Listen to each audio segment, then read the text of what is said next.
Hey, my name is Ethan. I'm 27.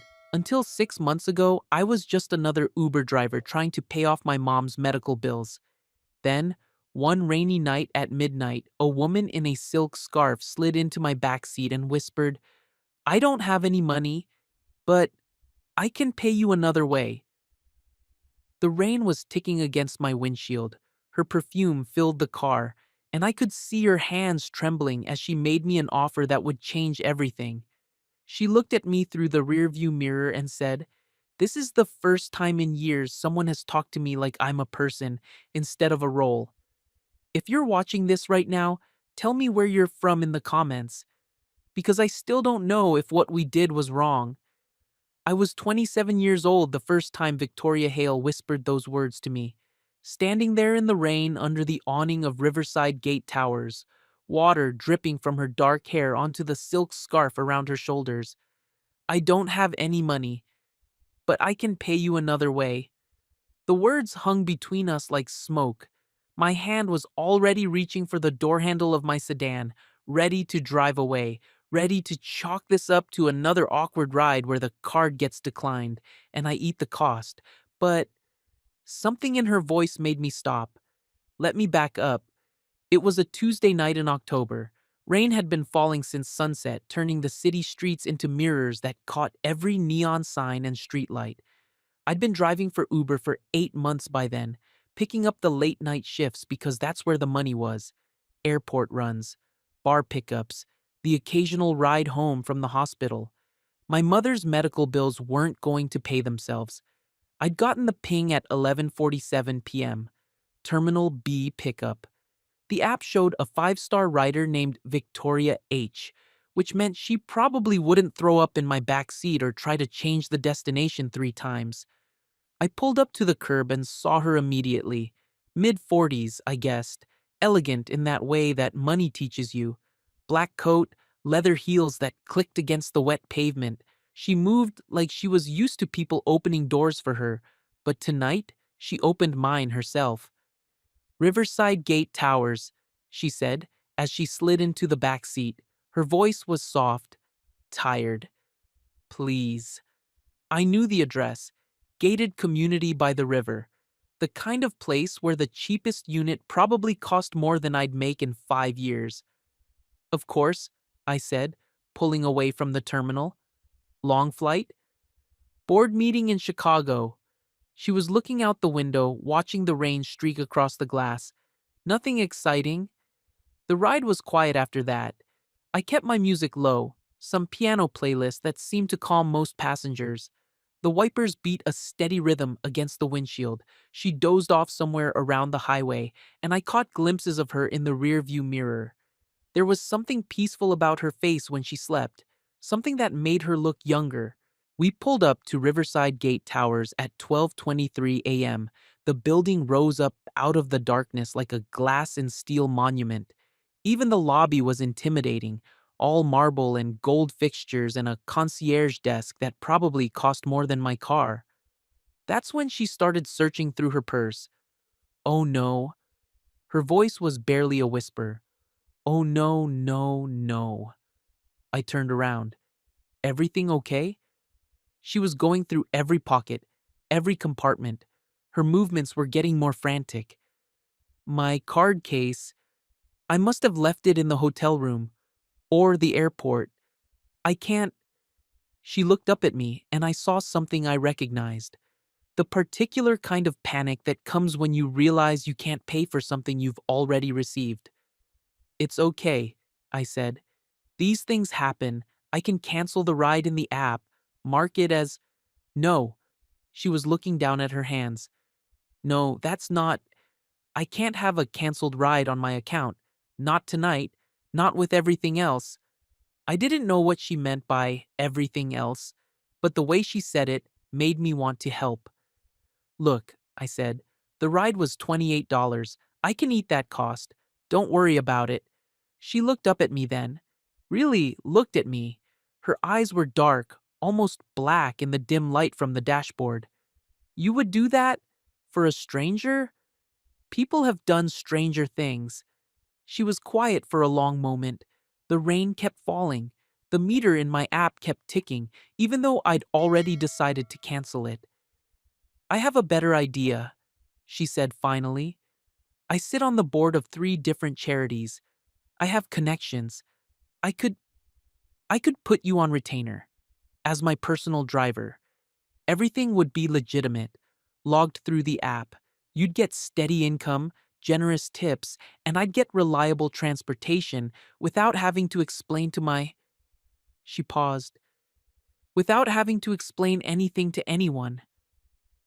I felt something shift in the air between us, something that had nothing to do with money. What kind of retainer? Scheduled rides, board meetings, charity events, school pickups for my daughter, maybe some evening commitments, always logged, always professional. But I'd need absolute discretion. The way she said discretion made my pulse quicken. Why me? She was quiet again. When she spoke, her voice was even softer than before. Because you offered to eat the cost of the ride without asking for anything in return. Because you didn't make me feel embarrassed about not having my card. Because. She trailed off. Because what? Because you seem like someone who understands boundaries. I thought about my mother's medical bills. I thought about the 5-star rating I'd worked 8 months to build. I thought about the woman in my back seat who was offering me steady work and looking at me like I was the answer to a prayer. Everything goes through the app, I said. Every ride gets logged. My dash cam records video and audio for safety. Yours and mine. And if your husband or anyone else has a problem with the arrangement, we end it immediately. No questions asked. She nodded. Agreed. And you need to understand something else. I turned to face her fully. I'm not a chauffeur. I'm not your employee. I'm a driver who happens to be available when you need a ride. The moment this arrangement becomes anything other than professional transportation, it's over. I understand. But even as she said it, I caught something in her eyes, something that made me think we were both lying to ourselves about what this was going to become. Good, I said. Then we have a deal. She reached into her purse and pulled out her phone. I'll book a test ride for tomorrow afternoon. 2:15 pickup at the bakery on 5th Street. Can you make that? I'll be there. She opened the car door, then paused. Thank you, she said. For tonight. For all of this. Don't thank me yet, I said. We haven't seen how this goes. She smiled then. The first real smile I'd seen from her all night. I'm Victoria, by the way. Victoria Hale. Ethan. Ethan Cole. Well, Ethan Cole. I'll see you tomorrow at 2:15. She closed the door and walked toward the building. I watched her disappear into the marble lobby, listened to the elevator chime echo through the glass walls. Then, I sat there for another 5 minutes, engine running, wipers still beating their steady rhythm. I had no idea what I just agreed to, but I drove home that night with a feeling in my chest that I couldn't quite name, something between excitement and dread, something that felt like standing at the edge of a cliff, looking down at deep water, trying to decide whether to jump. The next afternoon, I parked outside Lucille's bakery at 2:10 p.m. Victoria was already there, waiting under the awning. She was wearing jeans and a cream-colored sweater, her hair pulled back in a simple ponytail. She looked normal, approachable, nothing like the elegant stranger who'd sat in my back seat the night before. On time? She said as she slid into the passenger seat. I like that. Where to? Westfield Academy. It's my daughter's school. Pickup is at 3:30, but I like to be early. I knew Westfield Academy. Private school, old money, the kind of place where tuition cost more than most people's annual salary. I pulled away from the curb and headed west. How long have you been driving? She asked. 8 months, since my mom got sick and the bills started piling up. I hadn't meant to share that last part. Something about Victoria made me want to be honest. I'm sorry, she said. That must be difficult. It is what it is. We drove in comfortable silence for a few minutes. She hummed along to the piano music, her voice soft and melodic. I found myself adjusting my preferred route to avoid construction, taking the scenic path along the river instead. You have a good voice, I said. Thank you. I used to sing in college, before life got in the way. What kind of life? She was quiet for a moment. The kind that pays for private schools and charity galas and houses with marble lobbies. There was something bitter in her voice when she said it, something that made me glance at her in the rearview mirror. Do you regret it? Some days, she said, then, softer, most days. We pulled up to Westfield Academy at 3:15. The parking lot was full of luxury cars and SUVs, parents in designer clothes checking their phones while they waited. I felt suddenly conscious of my 10-year-old sedan, the small tear in the passenger seat, the air freshener hanging from my rearview mirror. You can wait here, Victoria said. I'll be back with Lily in 15 minutes. Lily? My daughter. She's 16, smart as a whip and twice as stubborn. She got out and walked toward the school. I watched her navigate the crowd of other parents. Some of them greeted her with air kisses and bright smiles. Others just nodded politely, but I noticed how she held herself apart from all of them, like she was there, but not really there. At 3:32, she came back with a teenage girl who had her mother's dark hair and sharp eyes. Lily Hale looked like the kind of kid who didn't miss much. Lily, this is Ethan, Victoria said as they got into the car. He's going to be helping with rides while things are busy. Lily nodded politely, but I caught her studying me in the rearview mirror. Not hostile, not friendly, just calculating. How was school? Victoria asked.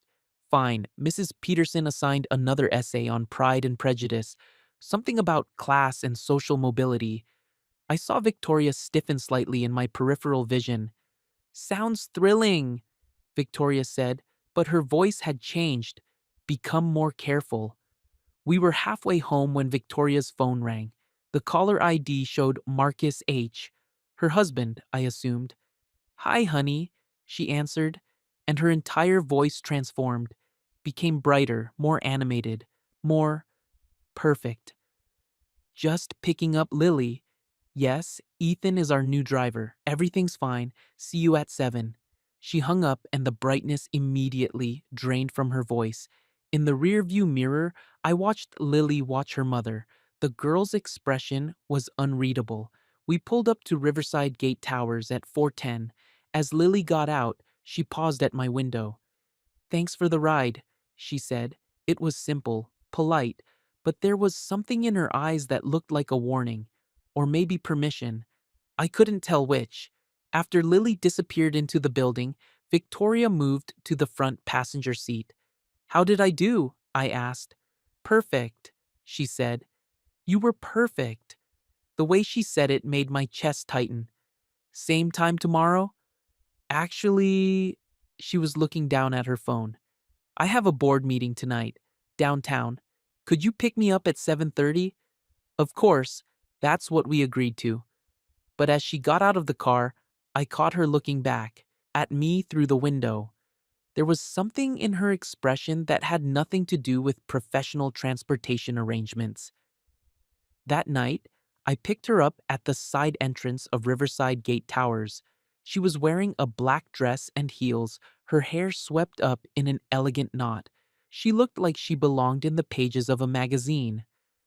The Fairmont, she said as she settled into the back seat. Downtown. The drive was longer this time, through the heart of the city. I found myself watching her in the rearview mirror more than I should have. The way she absently touched the silk scarf around her neck, the way she stared out the window like she was trying to memorize the passing lights. Can I ask you something? She said as we approached downtown. Sure. Do you ever feel like you're living someone else's life? Like you woke up one day and everything around you belonged to a different person? I thought about it. Sometimes, when I'm driving through neighborhoods like yours, mostly, Like I'm visiting a world that was never meant for people like me. People like you? Working class, no college degree, no trust fund. She was quiet for a long moment. The funny thing is, I feel the same way, even though it's supposed to be my world. There was something raw in her voice, something that made me want to pull over and really look at her. Why? I asked. Because I didn't choose any of it. I just fell into it, married the right person, said the right things, wore the right clothes, and 20 years later, I can't remember who I was before all of this. We pulled up to the Fairmont. The valet was already walking toward my car. How long will the meeting be? I asked. 2 hours, maybe 3. I'll wait. She paused with her hand on the door handle. You don't have to do that. Yes, I do. That's part of the arrangement, remember? I'm your driver for the evening, not just a ride to the hotel. She looked at me in the rearview mirror, and for a moment, the careful distance between us seemed to shrink. Thank you, Ethan. The way she said my name made something flutter in my chest. I watched her walk into the hotel, all grace and purpose. Then, I found a parking spot across the street and settled in to wait. I had a book in my glove compartment, something I'd started reading during long airport pickup waits, but I couldn't concentrate on the words. I kept thinking about the conversation we'd just had, about the sadness in her voice when she talked about living someone else's life. 2.5 hours later, she emerged from the hotel looking drained. Her perfect composure had cracked around the edges. She got into the back seat without a word. How did it go? I asked. Terrible. One of the other board members. She said something about charity being performative for people like me. People who've never actually struggled. That's bullshit. The words came out before I could stop them. Victoria looked up, surprised. Sorry, I said. You don't seem performative to me. You don't know me very well. I know you well enough to see that you actually care about the work you're doing. I know you well enough to see that you're not happy with the life you're living. And I know you well enough to see that you're one of the kindest people I've ever driven. She was quiet for a long time. When she finally spoke, her voice was thick. Could you drive by the river for a few minutes? I need to clear my head before I go home. Of course. I drove to the overlook where the city lights reflected off the dark water. The rain had started again, soft droplets against the windshield. I turned off the engine but left the heat running. Ethan? She said softly. Yeah? Could you turn off the audio recording on your dash cam? Just for a few minutes? I know it's not protocol, but I hesitated. The camera was for both our protection, but something in her voice made me reach forward and toggle the switch. Audio is off, I said out loud, for the video record. Privacy requested by passenger. That's when she started crying. Not dramatic sobs or theatrical tears, just quiet crying, the kind that comes from somewhere deep and broken. I turned around in my seat and saw her with her face in her hands, her shoulders shaking. Hey, I said softly. Hey, it's okay. I didn't think about it. I just got out of the driver's seat and slid into the back beside her. Not too close, but close enough that she could feel I was there. I'm sorry, she whispered. This is so unprofessional. You must think I think you're human, I said. I think you had a rough night and you needed to cry about it. There's nothing wrong with that. She looked up at me then, her eyes red-rimmed but somehow more beautiful than before. No one has said that to me in years, she said, that it's okay to be human. Without thinking, I reached out and touched her forehead with mine. Just a gentle press, skin to skin, nothing more. But in that moment, it felt like the most intimate thing I'd ever done. We stayed like that for maybe 30 seconds, long enough for me to smell her perfume, something floral and expensive, long enough for me to feel the warmth of her breath against my face, long enough for both of us to realize we'd crossed a line we couldn't uncross, I pulled back first. I should turn the audio back on, I said. She nodded, wiping her eyes with a tissue from her purse. I got back in the driver's seat and toggled the switch. Audio recording resumed, I said, returning to route.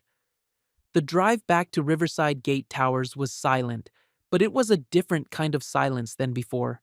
Charged, electric, full of things neither of us was ready to say. When we pulled up to her building, she didn't get out right away.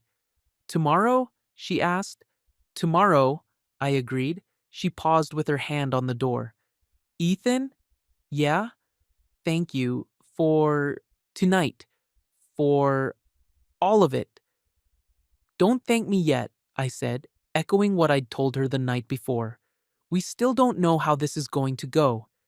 But even as I said it, I think we both knew exactly how it was going to go. She got out of the car and walked toward the building. I watched her until she disappeared into the elevator. Then I sat there for another few minutes, engine running, trying to process what had just happened. In 24 hours, Victoria Hale had gone from being a stranger who couldn't pay her fare to someone I couldn't stop thinking about. Someone who made me want to be better than I was. Someone who looked at me like I was the answer to a question she'd been asking her whole life. I drove home that night knowing I was in trouble. The good kind of trouble and the dangerous kind all at once. Because somewhere between the airport pickup and the river overlook, this had stopped being about money. And we both knew it. The next morning, I woke up with Victoria's perfume still in my memory, and the feeling of her forehead against mine burned into my skin. I'd barely slept. Every time I closed my eyes, I saw her crying in my back seat, heard the way she'd said my name like it meant something. I was in trouble, real trouble. My phone buzzed at 7:12 a.m. A text through the Uber app. "Early coffee, Lucille's Bakery, 7:30. I stared at the message for a full minute before typing back, "I'll be there." I found her waiting outside the bakery with 2 paper cups and a small bag that smelled like fresh croissants. She was wearing jeans again, a soft gray sweater, her hair loose around her shoulders. In the morning light, she looked younger, more like someone I might have met in college instead of someone living in a marble tower. "Peace offering," she said, as she got into the passenger seat, handing me one of the cups. "For last night, I know I crossed some professional boundaries." We both did. She unwrapped a croissant and broke it in half, offering me part. "So, what do we do about it?" I took a sip of the coffee. It was perfect. Dark, strong, exactly how I liked it even though I'd never told her. "We set better boundaries," I said. "Clear rules that we both understand." "Such as?" "I'd been thinking about this all night. All pickups logged in the app. Dashcam audio stays on unless you specifically request privacy, and I verbally note it for the video record. No personal conversations that blur the line between professional and whatever that was last night." She was quiet, tearing her half of the croissant into small pieces. "What else?" she asked. "If your husband or anyone else becomes suspicious, we end the arrangement immediately. No questions, no explanations needed. Your family comes first." "And what about personal favors? Waiting during meetings, driving to places that aren't exactly destinations?" "As long as the meter runs and everything stays professional." She looked at me over her coffee. "Cup. Define professional." "No touching, no late night personal conversations unless they're related to transportation needs. No," I struggled for the words, "no more moments like the river." Even as I said it, I felt something twist in my chest, because that moment at the river had been the most real thing I'd experienced in months. "Agreed," she said quietly. "Though I want you to know, I don't regret it. Last night, what happened. Victoria, I know we can't. I'm just saying I don't regret it." We finished our coffee in silence, watching early commuters hurry past the bakery windows. Finally, she crumpled up the empty bag and looked at me seriously. "I need to tell you something about my life," she said. So you understand what you're getting into. Okay. My husband Marcus is careful about image, about reputation, about how things look to his clients and colleagues. I'm not just his wife, I'm part of his business. The charity work, the social connections, the way I present myself, it all reflects on him. I understand. And my daughter Lily is smart. Too smart. She notices things, changes in routine, new people, the way I act when I'm stressed or upset. What are you saying? I'm saying that this arrangement, you and me, it has to be invisible. Perfect. Because if it isn't, it doesn't just affect me, it affects my family. I nodded. I get it. Do you? Because this isn't just about keeping things professional, Ethan. This is about understanding that I have 20 years of carefully constructed life that could fall apart if anyone thinks there's something inappropriate happening between us. The weight of what she was saying settled over me like a heavy coat. Maybe we should end this now, I said, before it gets complicated. She was quiet for a long moment. When she looked at me, there was something desperate in her eyes. I don't want to end it, she said. This is the first time in years that someone has talked to me like I'm a person instead of a role. The first time someone has listened when I speak instead of just waiting for their turn to talk. Victoria, I know it's selfish. I know it's asking too much. But could we try? Could we see if we can make this work within the boundaries we just set? I should have said no. Every rational part of my brain was screaming that this was a mistake. But when I looked at her, really looked at her, I saw something that made my chest ache. Loneliness. The kind that comes from being surrounded by people who love the idea of you but don't really see who you are. We can try, I said, but the moment it becomes a problem for your family, we stop, no matter how either of us feels about it. Agreed. We shook hands on it. Her palm was soft, warm, and she held on just a moment longer than necessary. So, she said, pulling her hand back and checking her phone, I have a charity board meeting at 10. Can you drop me at the Riverside Community Center? Of course. But as we drove through the city, I couldn't stop thinking about the handshake, about how her fingers had lingered against mine, about how we'd just promised to maintain professional boundaries while both of us knowing we'd already crossed lines that couldn't be uncrossed. The community center was in Nora Park's neighborhood, Victoria's neighbor and fellow HOA committee member. I'd learned this from overhearing a phone conversation the day before. As we pulled up to the building, I saw a woman in yoga clothes watering plants on her front porch. She looked up as my sedan approached, her expression brightening with interest. That's Nora, Victoria said quietly. Friendly smile, but she notices everything. Sure enough, Nora waved enthusiastically as Victoria got out of the car. Even from a distance, I could see her taking in details, the time of day, the fact that Victoria was arriving in an Uber instead of her own car, the way Victoria moved with easy familiarity around my vehicle. V, Nora called out. Busy morning? Board meeting? Victoria replied with a smile that looked perfectly natural but felt practiced. You know how it is. Of course. Will you be needing a ride back or... The question hung in the air like a fishing line. I'll figure something out, Victoria said. See you at the HOA meeting Thursday. Wouldn't miss it. As Victoria disappeared into the community center, Nora remained on her porch for another minute, her gaze following my car as I pulled away. I had the distinct feeling that she was memorizing my license plate. 2 hours later, I got a text. Meeting running long. Could you wait? I know it's not ideal. I was parked at a coffee shop 6 blocks away, reading the same page of my book for the third time because I couldn't concentrate. No problem. Take your time. Another hour passed before she emerged from the building, looking exhausted. She got into the back seat this time instead of the front. Maintaining distance, I realized. Professional boundaries. How did it go? I asked as we pulled away from the curb. Politics, she said with a sigh. Always politics. 3 different board members with 3 different agendas, and somehow I'm supposed to find compromise that makes everyone happy. Sounds frustrating. It is, but it's also. She paused. It's also the only place where I feel like I'm doing something that matters. Something real. I caught her eyes in the rearview mirror. It matters because you make it matter. She was quiet for the rest of the ride home. But when we pulled up to the side entrance of Riverside Gate Towers, we'd wordlessly agreed to avoid the main lobby where the concierge might take notice. She didn't get out immediately. Ethan? Yeah?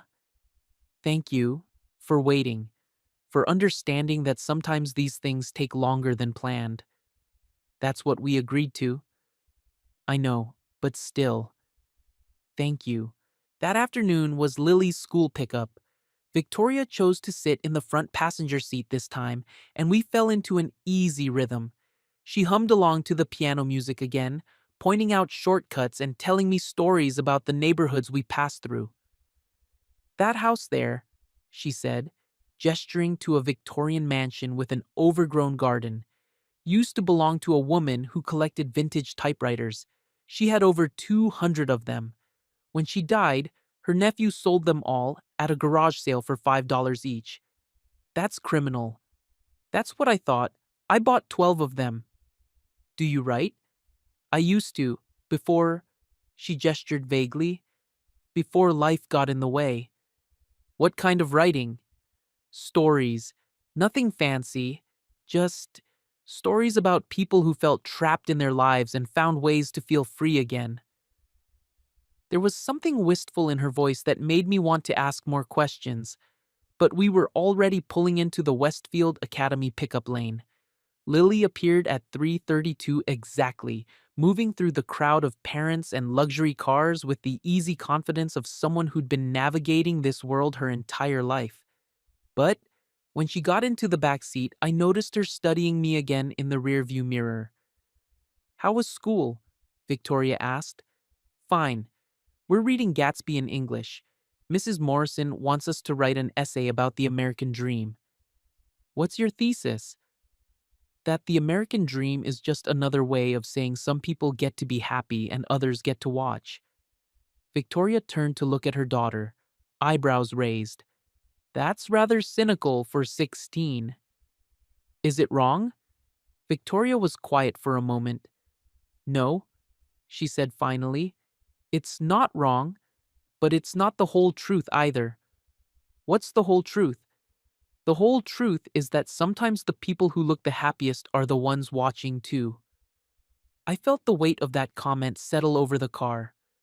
In the mirror, I saw Lily's expression soften slightly as she looked at her mother. We were almost to Riverside Gate Towers when Victoria's phone rang. Marcus again. Hi, honey, she answered, and there was that transformation again. The brightness, the animation, the perfect wife voice. Just picking up Lily? Yes, Ethan is working out wonderfully. Dinner at 7? Of course. Love you too. She hung up and the brightness immediately faded. I watched Lily watch this transformation, her young face serious and knowing. Dad's bringing clients to dinner, Victoria said to Lily. The Hendersons from the firm, so best behavior, I know. As we pulled up to the building, Lily lingered for a moment after her mother got out.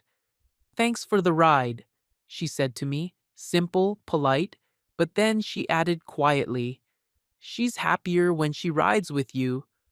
Before I could respond, she was out of the car and walking toward the entrance with her mother. I sat there for a minute, engine running, thinking about what Lily had said, about the implications of a 16-year-old noticing that her mother seemed happier when she was with her driver. That evening, Victoria texted me at 6:45. Change of plans, need pickup at 8:30, gala downtown, sorry for short notice. No problem. Main entrance or side? Side, always side.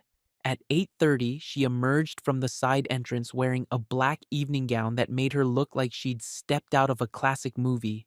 Her hair was swept up, diamonds glittered at her throat, and she moved with the practiced grace of someone who'd attended 1,000 similar events.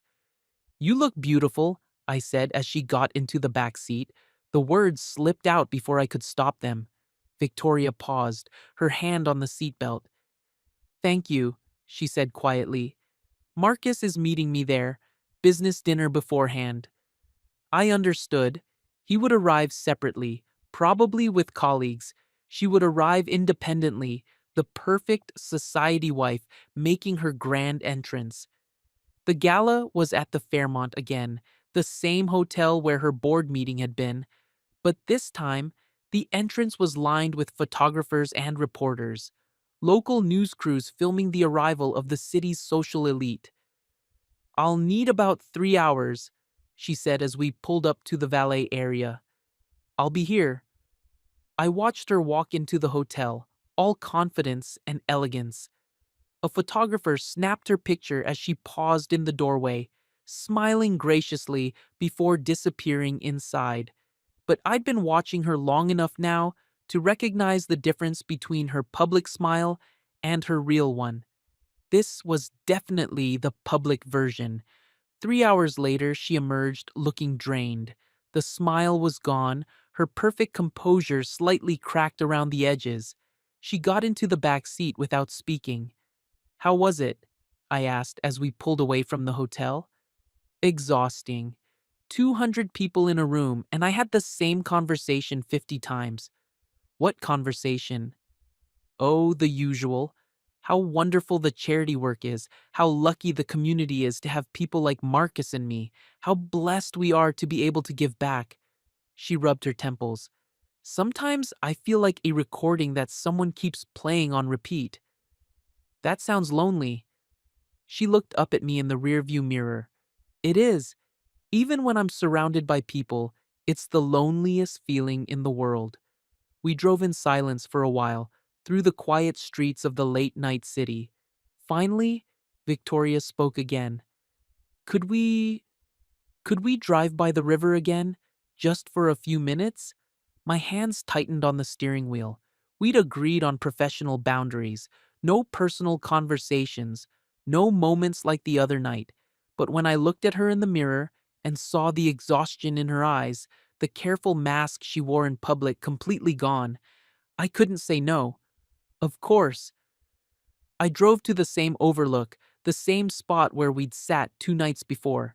The city lights reflected off the dark water, and the silence between us felt comfortable instead of awkward. "Ethan," she said after a few minutes. "Yeah? Do you ever wonder what your life would have been like if you'd made different choices?" I thought about it. "Sometimes, but I try not to spend too much time there. Can't change the past." "What if you could? What would you change?" "I'd have convinced my mom to see a doctor sooner, before the cancer spread." She was quiet for a long moment. "I'm sorry. I didn't know it was cancer. Stage 3 when they found it. She's responding well to treatment, but the bills..." I shrugged. "That's why I drive nights. Why I was so interested in your arrangement." "And what about the future? What do you want that to look like?" "Honestly, I don't know. I used to think I had it all figured out. College, career, house in the suburbs, wife and kids. But now I'm just taking it one day at a time." "That sounds freeing. What about you? What would you change?" She was quiet for so long I thought she wasn't going to answer. "I would have been braver," she said finally. "I would have taken more chances, said what I really thought instead of what people wanted to hear. I would have..." She trailed off. "You would have what?" "I would have remembered who I was before I became who everyone needed me to be." There was something raw in her voice, something that made me want to turn around and look at her properly. But I kept my eyes on the water, my hands on the steering wheel. "It's not too late," I said. "Isn't it? I'm 44 years old, Ethan. I have a daughter who depends on me, A husband whose career is tied to my reputation. A whole life built on expectations and obligations. How do you start over when you're this far down the wrong path? Maybe you don't start over. Maybe you just start being honest about who you are right now. She laughed, but it wasn't a happy sound. And who am I right now? I thought about it carefully before answering. You're someone who cares deeply about helping others, even when the politics frustrate you. You're someone who puts her family first, even when it costs you personally. You're someone who's kind to strangers and notices small details and hums along to piano music when she thinks no one is listening. I paused, then added quietly, "You're someone who deserves to be happy." When I looked in the rearview mirror, I saw tears in her eyes again. "No one has said that to me in a very long time," she whispered. "Then you're spending time with the wrong people." We sat there for another few minutes, not talking, just being. The silence felt sacred somehow, like we were both holding our breath, afraid to break whatever spell had settled over us. Finally, Victoria straightened up and checked her phone. "I should get home," she said. "Marcus will be back from his business dinner soon." Of course, I started the engine and pulled away from the overlook. As we drove through the quiet streets towards Sorbo de Riverside Gate Towers, I found myself memorizing details. The way the streetlights cast shadows across her face, the way she absently touched the silk scarf around her shoulders, the way she looked out the window like she was trying to hold on to this moment. When we pulled up to the side entrance, she didn't get out immediately. "Same time tomorrow?" she asked. "For Lily's pickup?" "I'll be there." She paused with her hand on the door handle. "Ethan?" "Yeah? Thank you for listening, for seeing me." Before I could respond, she was out of the car and walking toward the building. I watched her until she disappeared into the elevator, then sat there for another minute, thinking about what she'd said, for seeing me, as if being seen was something rare and precious in her life, as if most people looked at her and saw only what they wanted to see. The perfect wife, the dedicated philanthropist, the society woman with the diamonds and the evening gowns. I drove home that night with a dangerous thought taking root in my mind. What if the person Victoria really was, the one who hummed to piano music and worried about typewriters being sold for $5 and wanted to be braver? What if that person was someone I could fall in love with? And what if I was already halfway there? The week after our second river conversation, something shifted. Victoria started texting me earlier in the mornings, booking rides that weren't strictly necessary. A trip to the organic market that was 3 blocks from another market. A pickup from a coffee shop when she had a perfectly good coffee maker at home. I should have said something. Should have reminded us both about the professional boundaries we'd agreed to. Instead, I showed up every time. It was during one of these unnecessary rides that Nora Park made her move. Victoria had asked me to drive her to a boutique downtown, something about needing a dress for an upcoming charity auction. We'd been talking about books, about the stories she used to write, when my phone buzzed with a text from an unknown number. I glanced at it while stopped at a red light. It was a photo, a silhouette of Victoria getting into my car the night before, after the gala. The timestamp showed 11:47 p.m. Below the photo, just 4 words: "Odd hours for charity." My blood went cold. "Everything okay?" Victoria asked from the passenger seat. I handed her my phone without a word. I watched her face go pale as she stared at the image. "Nora," she whispered, "what do we do?" Victoria was quiet for a long moment, staring at the photo. When she finally spoke, her voice was carefully controlled.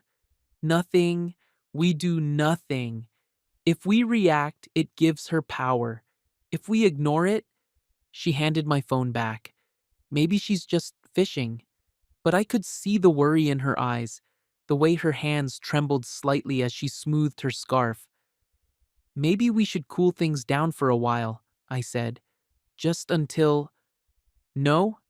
The word came out sharper than intended. She softened her tone. No, that would be admitting guilt.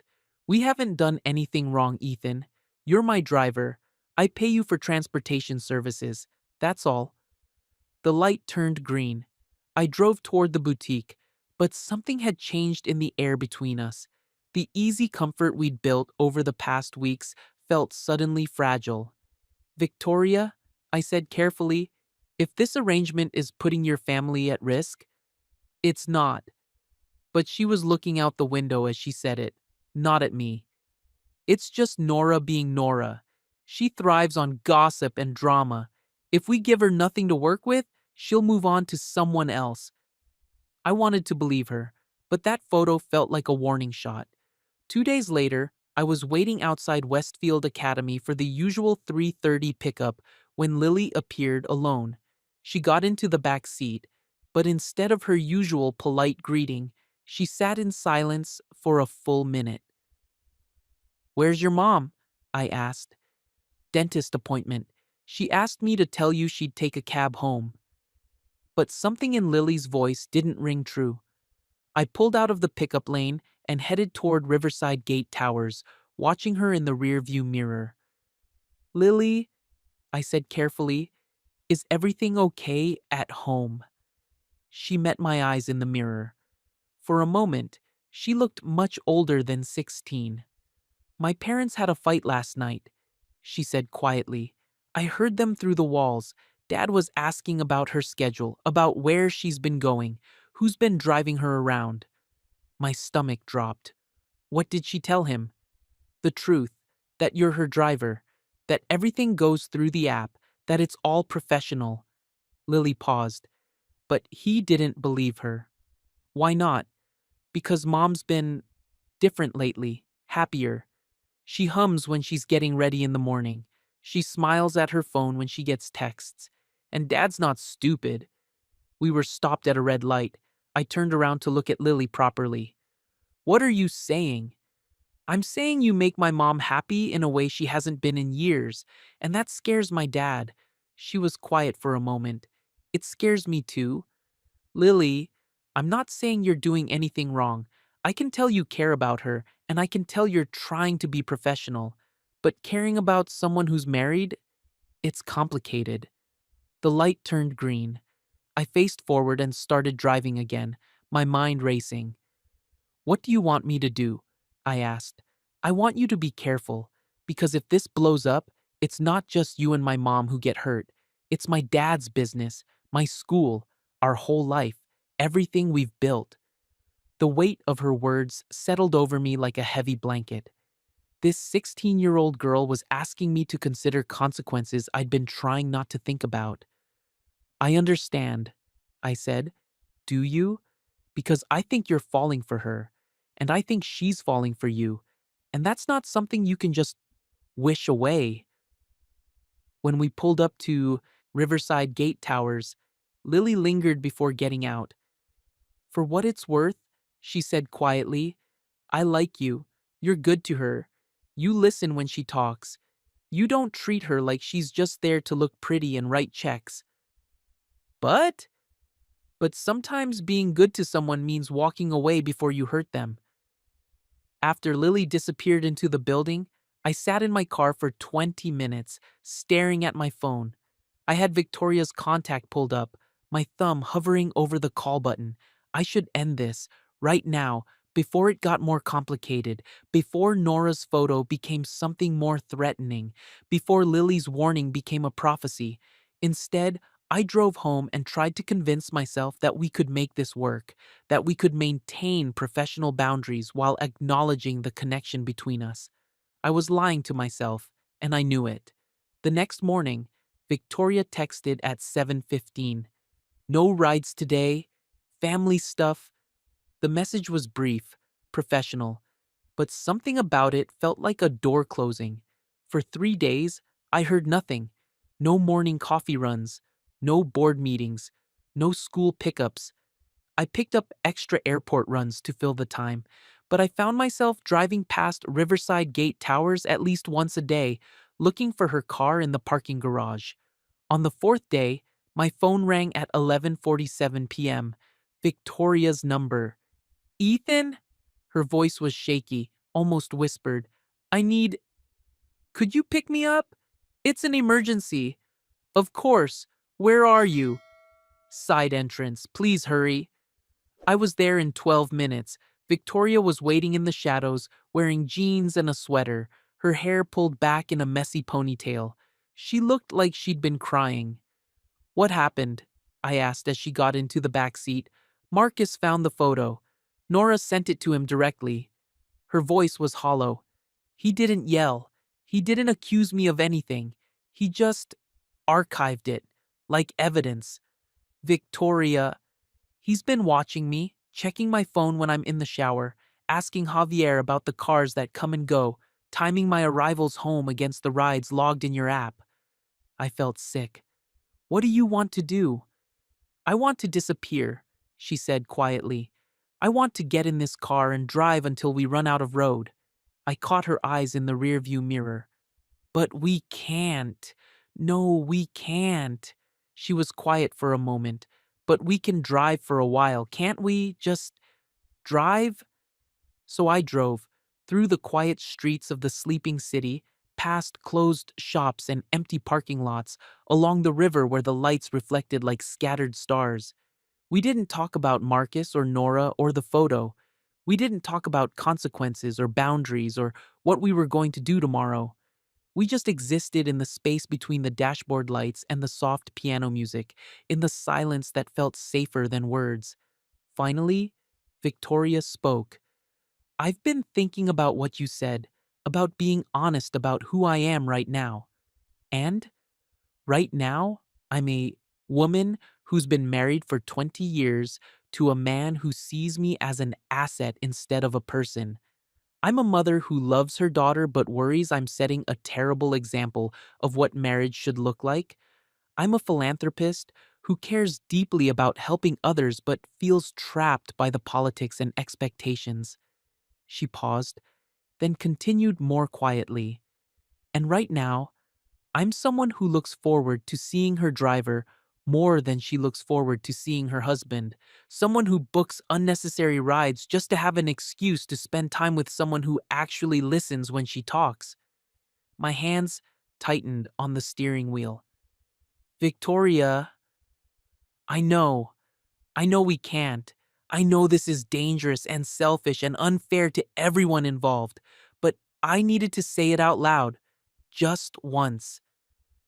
We drove in silence for another few minutes before I pulled over at the river overlook, the same spot where we'd had our first real conversation, where she'd cried into my coat, where I'd touched my forehead to hers and crossed a line I couldn't uncross. Can I ask you something? I said. Of course. If things were different, if you weren't married, if there wasn't Lily to consider, if Nora wasn't taking photos and Marcus wasn't watching your every move, what would you want? She was quiet for so long I thought she wasn't going to answer. I would want to find out what this is between us, she said finally. I would want to see if this connection we have could grow into something real and lasting. I would want to wake up next to someone who knows who I really am and loves me anyway. And in the real world, with all the complications and consequences, in the real world, I want to protect my daughter and preserve what's left of my marriage and keep you from getting hurt because of my choices. I turned around to look at her. What if I'm willing to take that risk? Then you're not thinking clearly. Her voice was gentle but firm. Because this isn't just about us, Ethan. It's about Lily's future, Marcus's business, your driving record, your ability to make a living. It's about 20 years of carefully constructed life that could crumble if anyone discovers that Mrs. Victoria Hale has feelings for her Uber driver. The words hung in the air between us like a confession and a goodbye all at once. So, what do we do? I asked. We be smarter, more careful. We establish new rules and we stick to them no matter how we feel. Such as, no more unnecessary rides, no more coffee runs or boutique trips that aren't really about transportation. Pickups only at the side entrance, only when Javier isn't on duty. Dashcam audio always on unless there's a legitimate emergency. No more personal conversations unless they're directly related to logistics. Each rule felt like a small death. And no more moments like this, she added quietly. No more late night drives to nowhere. No more river overlooks. No more honesty about feelings we can't act on. Victoria, promise me, Ethan. Promise me we'll stick to the boundaries even when it hurts. I looked at her in the dim light from the dashboard, memorizing her face, the way her eyes looked when she was trying to be strong. I promise, I said. But even as the words left my mouth, I knew we were both lying to ourselves because some things can't be contained by rules and boundaries. Some connections run too deep to be managed by professional protocols. Still, for the next 2 weeks, we tried. Victoria only booked rides for legitimate transportation needs, school pickups, board meetings, the occasional charity event. Our conversations stayed surface level, weather, traffic, Lily's college applications. I kept the dashcam audio on at all times and logged every mile in my app. To anyone watching, we looked like exactly what we claimed to be, a professional driver and his client maintaining appropriate boundaries. But I could feel the tension building, in the way Victoria's voice changed when she said my name, in the way her eyes lingered on mine in the rearview mirror, in the way she absently touched the silk scarf around her neck when she was thinking about something she couldn't say out loud. The breaking point came on a Thursday afternoon in November. I was waiting outside Westfield Academy for the usual pickup when Victoria emerged from the school looking shaken. "Drive," she said as she got into the passenger seat. "Just drive somewhere quiet." "Victoria," we agreed. "Lily's pregnant," she said, cutting me off. 16 years old and pregnant, and she just told me in front of her guidance counselor like it was a homework assignment she forgot to turn in. The words hit me like a physical blow. I pulled out of the pickup lane and headed toward the industrial part of town, where there would be fewer cars and witnesses. "How far along?" 12 weeks. She's known for a month and didn't tell me. Didn't tell anyone except the boy, who, by the way, is the 18-year-old son of one of Marcus's biggest clients. Jesus. She wants to keep it, wants to defer college for a year, get married, play house with a boy who's never had a real job in his life. Victoria was staring out the window, her voice hollow. And the worst part is, I can't even be properly upset with her because I see myself at her age, making choices based on what other people expected, what looked right from the outside instead of what I actually wanted. I pulled into an empty parking lot behind a closed factory and turned off the engine. "What are you going to tell Marcus?" "I don't know. He's going to want to handle this quietly, discreetly, probably try to buy the boy's family off or arrange something that protects both families' reputations." "And what do you want?" She turned to look at me for the first time since getting in the car.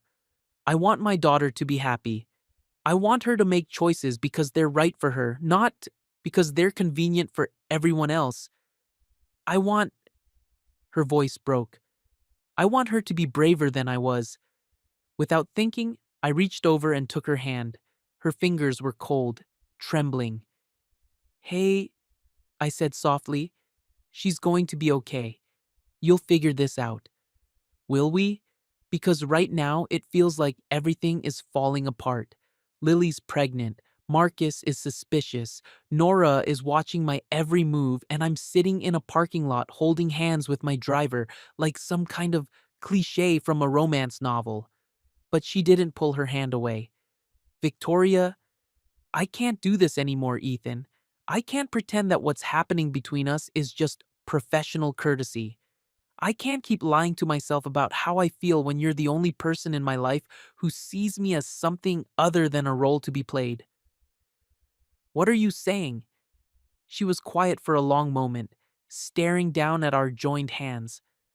"I'm saying that when I got that call from the school today, you were the first person I wanted to talk to. Not Marcus, not my sister, not any of my friends from the charity board. You, Victoria, I'm saying that I'm 44 years old and I'm just now learning what it feels like to be understood by another person, to have someone listen when I speak, to feel seen and valued for who I am instead of what I represent. She looked up at me, tears in her eyes, and I'm saying that I think I'm falling in love with you, and I don't know what the hell to do about it. The words hung in the air between us like a bridge we couldn't cross and couldn't ignore. I squeezed her hand, feeling the weight of everything we couldn't say, everything we couldn't have.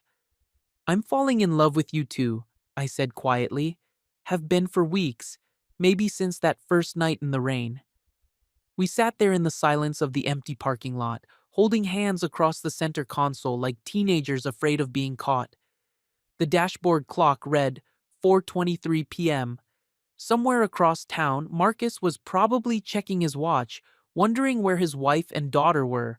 Somewhere, Nora was probably monitoring the HOA security cameras, looking for evidence of impropriety. But in that moment, none of it mattered, because for the first time in her life, Victoria Hale was being completely honest about what she wanted, and what she wanted was me. What do we do now? I asked. I don't know, she whispered. I genuinely don't know.